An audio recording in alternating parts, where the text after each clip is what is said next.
Random Pop Culture News here once again, aka Mr. Man who reigning guys and wrestling intros and outros. Know the wrestling intros and outros George channel. Follow me on Twitter, Instagram, and as always, writing on how to see this shoot, just in case anything bad happens to the channel, get shut down, or Shadow Man, what have you. Of course, I'm Reddit in mind, just in case anything bad happens to the channel. Anyways, I know it's like 4.5 days old, but I still decided to talk about this. Granted, well, I'm not doing this on one that's like May or June when the whole LGBTQ Pride Month thing is a thing. So I don't want people call me, oh, like, I must be a misogynist and a bigot and all these other things, and you hate people in this certain type of LGBTQIA, etc., etc., etc. Same with the other, I guess, gender fluid, non-binary, etc., community. However many letters that they decide to use, I really don't care. It doesn't matter. They can live however the hell they want to live. I really don't care. It is what it is. Ain't gonna affect my ass. So luckily, well, I had no effect on mine. And as far as, personal beliefs, ideologies, and all that shit, and I ain't gonna make it a political thing because you already know. I've said it a billion times in this channel. It's probably like 2017, 2018. Never gonna be a political channel. All that shit's a bread and circus illusion, some mirage. It's not even fucking reality, anyways. It's just fictional fantasy that looks real, and you just don't give into it. Anyways. Let's get into the first thing, and I haven't talked about, I guess I wasn't going to talk about Nintendo news pretty much ever again, but I think this has a little bit of Sony, like, I think it might be for the PS4 Pro and PS5 Pro in the future whenever that comes out, Alteria Ryza 3. But, I don't know who it was, I think it was Kotaku, Polygon, or it was like one of those, unfortunately nowadays, they're like very super SAW sort of cancel culture sort of bullshit wokeism sort of like companies now that are just a lot of activists now, which I don't believe in. Not a lot of that shit's fucking fake anyways. Yeah, and they try to like censorship it, say, oh, this fanservice in this is just for perverts and stuff. It's really silly, but anyways, let's jump in. So it says, Link's a gay icon, Zelda fans know it. Story by Samantha Puck, however you say that, Pooch or Puck. This is from a while ago, but original article is from Polygon, so I'm only going to read bits and pieces of it. I'm probably going to skip like 3 paragraphs of it, so links down below. Legend of Zelda, this beloved icon protagonist Linked, has tagged more than 17,000 pieces, of course, a fan fiction archive of our own. Among the stories, there are over 300 are tagged with translink, unquote, and nearly 2,000 feature romantic relationship with Prince Sidon or Ganondorf for the enemies to lover friends. And like I said, like, I'm just going to get this out of the way real quick. I don't care if it's in fan fiction or if it's in, like, any of these ships that these people really, really want to have happen. It's never going to be canon. Like, God forbid if it ever does go canon. I hope it doesn't. I'm going to save my breath to the end of that. But for now, I'm just going to say there's no way in heck they're making that canon. Like, if it's going to be in, like, shit like World 34 or fanfiction.net or any of these other places, by all means, I really don't care. They can make them LGBTQI if they want to straight. Doesn't matter. It's like, at the end of the day, thank God, because if those are real people, this would be way, way worse. But since they're, fictional fantasy, like, best video game characters, granted, yeah, it sucks that they're not real. If they were, that'd be super awesome, super amazing, and cool, but it would be very, very bad. But anyways, let's keep it moving. It says, there are nearly 2,000 features, links, and romantic relationship with Prince Sidon. Have you read that? AO3 may not be the only metric for how many Zelda fans interpret Link as gay or transgender, but it's only one of the biggest. There's no surprise as have been speculated in Link's gender and sexuality since at least 2009, though realistically it's been in the minds of, I don't know, so it's again, I'm a straight heterosexual man, so I'm not queer. It's been in the minds of queer players since The Legend of Zelda was first realized in Japan in 1986. You could probably ask somebody in that community, see how they feel about it, if they're a gamer, and if they're not, they're not going to know who the heck that is, but let's move on.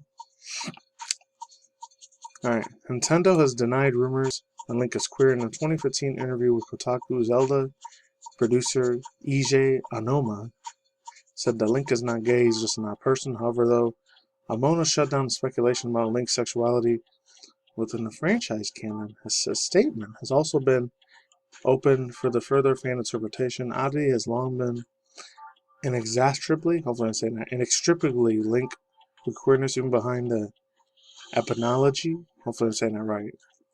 Etymology or ethomology? Connection. Mythicological, however you say that. I have no idea how you pronounce that word, sorry. Let's continue on. Connection. Decades heteronormativity has forced queer people to exist in the fringes of society and art. It's common to see queer-coded monsters, especially queer-coded villains, particularly because of how Hays Codes prohibits depiction of homosexuality on screens. Queerness has historically been labeled form of depravity, Okay. I'm not reading any of that shit, because I don't really don't believe in that. That doesn't make me, I'm a bigot and I hate those people, just something I really don't really care too much for, because it starts sounding real political after a while. Given the history of political climate as well as the prosperity for fans to hold their theories regardless of canon, queer Zelda fans haven't let Amona, however you say that name, has to say to hold them back for their own interpretations of the iconic character. This became especially apparent during the lead-up of The Legend of Zelda Breath of the Wild. Prior to the game's release in 2017, there were rumors for a player who have the option to choose between a boy or girl Link. In 2016, with an interview with Time Adoma, addresses these rumors to confirm that the Breath of the Wild would again feature a masculine Link. His responses point to seemingly an international ambiguity between Link's identity marks. Quote, back in the Ocarina of Time days, I wanted Link to be gender neutral. Back in the Ocarina of Time days, I wanted Link to be gender neutral. I wanted the players to think that maybe Link is a boy or a girl. If we saw Link as a guy, he'd have more of a feminine touch, or vice versa. If he wanted Link to be a girl, was more of a masculine aspect. Mona told Time, I really wanted the designers to encompass of a gender neutral figure. Not sure if he really said that or not, but let's go forward. During the development of Twilight Princess, I went a bit of a different route and created a version of Link that was more masculine. After Twilight Princess, I went back to the drawing board and decided to make Link more of a gender-neutral character, and Mona continued. Hence, I've created the version of Link you see in Breath of the Wild. As far as the gender role goes, Link is definitely male, but I wanted to create a character where anybody would be able to relate to the character. And let's go on. Link's gender-neutral and androgynous design of Breath of the Wild is complicated. For example, there's a quest where Link has to dress in drag in order to enter the desert city of Gerudo Town. Only women are allowed within the town's walls, so to speak, to its leader. And that's where Link needs to fight the Thunder. Oh, yeah, I remember that. Fight Ganon. Link has to present as a woman. To get the right clothes, Link has to train down the man who snuck into the Gerudo Town. And the person that he meets wearing traditional Gerudo dresses, but after he confirms that his identity is literally squints at her face and body, the dialogue prompts either allows him to compliment her beauty or declare that she's actually a man. Essentially, the quest forces Link to clock on a trans woman, which is often perceived as anti-trans. That word, I can't say. That and also goes on to say, you can choose queer in the game after completing the quest, and we'll add more femme clothes to Link's wardrobe, which unlocks multiple colors once you enter the town, and donning them as they are offered as often as they like. Often, other costumes are less intentionally feminine, but there's also a distant absence of hypermasculine images like you might see in Red Dead Redemption or even Metroid, whereas the male heroes are either super masculine or tall or wiry, and the costumes emphasize their bodies. This thing is way, way longer than that. Alright, we're almost done, so Sidon, calls Link his best friend, repeatedly talks about how much he believes in Link. Of course, Link's androgyny also follows very specific, limited interpretation of the term. In the fashion world, androgyny is also used as a label form of thin, white, able-bodied, AF, AB. I don't know any of this shit because I'm heterosexual straight, but whatever. I'm probably going to forget by the time tomorrow comes, but let's move on. People who are wearing masculine clothing, however, androgyny is practiced by people of every size, race, body, and type. Many people present androgynous, especially if they identify as and that word, genderqueer. argue for fashion being ungendered. To the end, a video game character wearing a bra and trousers with a sparkly veil should be able to claim androgyny and easily as a fat model wearing a flannel shirt and short shorts. Neither presentations should only be the only definition term. Throughout Zelda history, Link is most portrayed in a tunic and tights, which is apparently how Nintendo defines androgynous fashion. Breath of the Wild offers more robust but still nebulously gendered wardrobe. Link dressing in drag is also one example of queerness in Breath of the Wild. Is very flirtatious banter between Prince Sidon, who's widely considered to be queer-coded, character as his own. Alright, Alright, I'm gonna skip a little bit of this. You guys can read the rest here. I'm still gonna keep reading. Let's go. He even carries Link to the Val Ruta on his own back, which makes it feel like the characters are handling the first part of the boss fight together with mutual trust and physical intimacy, even if it's not canonically romantic. Also goes on to say that the relationship between Sidon and Link has been explored in all kinds of fan work since the game first release, including fanfiction, thousands to hundreds of thousands of words per story, as well as mature comics and plenty of spicy fan art, of course. Like I said, it's probably a shitload of Rule 34 and also, which definitely not gonna fucking look at with that unless they're females. Let's move on.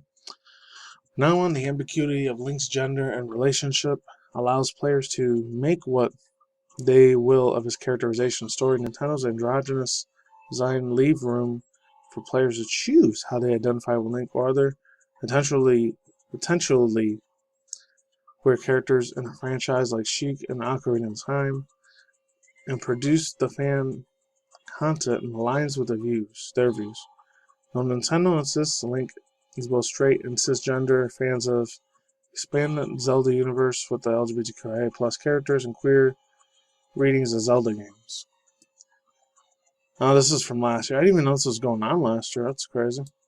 Also goes on to say, on May 12th, Nintendo will release Legend of Zelda Tears of the Kingdom, which picks up directly after the events of Breath of the Wild. So far, the footage indicates that the same article-style open-world concept, meaning that the latest version of Link gets to continue his journey during which he seemingly becomes even more identifiably queer. It's what this person that wrote this fucking thing says. Me, I still see him straight, but let's move on. His hair is different and almost resembles a mullet, and which his style becomes synonymously with queerness. Yeah, so overall thoughts, views, and opinions in this one. Like I said before, I say it again, I'm not going to try and sound super hateful. I'm not trying to be a bigot to anyone that's in that community IRL, because there's probably shit and BS problems I got to deal with IRL a whole bunch in their life. Thank God I don't have to. And the only two close things I probably had to deal with that's almost the same as them, but not as much. I remember I was a 90s kid a little bit, not that much. It depends on which neighborhood you were in. With some African Americans, black people, they could probably vouch for me on this. If you weren't white, you get treated like shit. I've dealt with a few racist moments occasionally, even during my childhood. Not as much in my teen years. Maybe like twice ever in my teen years, and that's it. And being overweight, and that's it. Other than that, I never had to deal with any of the other BS problems I had to deal with. But in the game, these are all fictional fantasy game characters, man. Even though, granted, you're not supposed to have no, pun intended, no link between them, but some people see it like that. And I'm only going to be able to read like one sentence for this, but this was pretty wild. It says, Alteria Ryza 3, producer crafting the end is shifting away from fan service. I'm only going to be able to read one sentence for this thing. It's almost time to say goodbye for Ryza and the third final game of the Secret Trilogy. Alteria Ryza 3, Alchemist at the End of the Secret Key, comes to the Switch. It was last week Friday, and everyone's favorite tomboy, Zelda Star Ryza, will once again donning her alchemist staff to find out mysterious islands be popping up around the world. I really, really want to see this, but let's move on. Switch fans are really spoiled for a chance with Alteria series, but Ryza Trilogy so far has proven to be excellent.